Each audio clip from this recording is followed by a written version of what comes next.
آج میری تیری بدقسمتی یا قوم کی عورتوں کی مردوں کی VCR دیکھتے دیکھتے ٹیلی ویژن دیکھتے دیکھتے بکواس کرتے کرتے سو جاتے ہیں، نہ درود پاک ہے، نہ قرآن کریم ہے، نہ اللہ رسول کا نام ہے۔ ان گھروں میں برکت کیسے آئے، ان گھروں میں رحمت کیسے آئے؟ انہی گھروں سے میرے تیرے جنازے نکلنے ہیں، انہی گھروں سے ہمارا آخری وقت آنا ہے۔ صحابہ کرام رضوان اللہ تعالیٰ علیہ مجمعین کے معصوم بچے بھی اتنے نیک تھے، وہ بولنا بھی قرآن مجید سے سیکھتے تھے۔ حضرت عامر بن فہیرہ رضی اللہ تعالیٰ عنہ جلیل القدر صحابی ہے کہ کیسا اچھا قرآن پڑھتا ہوگا، جس کو حضور کریم صلی اللہ علیہ وسلم بلا کر فرمائے، او عامر بن فہیرہ مجھے اللہ کا قرآن سنا، تو قرآن پڑھتا میرا دل خوش ہوتا ہے۔ وہ کیسا قرآن پڑھتا ہوگا جس کا قرآن سن کر نبی آخر الزمان محمد الرسول اللہ صلی اللہ علیہ وسلم بھی خوش ہوتے ہیں اور بلاتے ہیں قرآن سننے کے لیے، اور جس سے قرآن نبی سنے وہ کیسا قرآن پڑھتا ہوگا۔ عامر بن فہیرہ رضی اللہ تعالیٰ عنہ اور دیگر صحابہ کرام کو کافر لوگ دھوکے میں ڈال کر لے گئے، پہاڑوں کے درمیان میں لے جا کر حملہ کر دیا۔ عامر بن فہیرہ رضی اللہ تعالیٰ عنہ کے پیٹ میں جس نے نیزہ مارا وہ قسم کھا کر کہتا ہے میں نے پیٹ میں نیزہ مارا، کمر کے پیچھے نکل گیا۔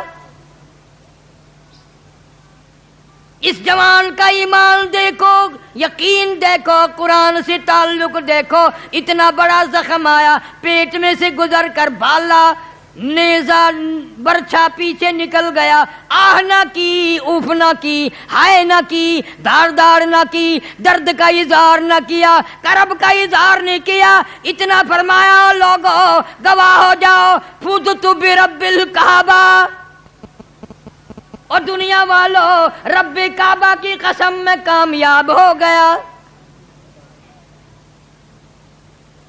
اندازہ لگاؤ، عامر بن طفیل نیزہ مارنے والا کہتا ہے میں نے نیزہ واپس نکالا تو صحابی کی روح پرواز کر گئی، شہید ہو گیا۔